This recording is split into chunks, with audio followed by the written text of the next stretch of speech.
Here's a look at today's assignment. How many ways can I represent it? The learning targets are, I understand that different expressions can represent the same situation. I can write more than one expression to match a situation, and I can explain how different expressions can match the same situation. So here is your homework, or the problem that you have to do. Look at the figure formed by square tiles right here. How can you find out how many square tiles there are in this diagram without counting each one? So how can you figure out how many are here without counting every single tile?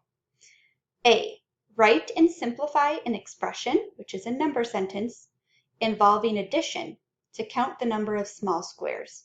So how could you use addition to count how many squares there are?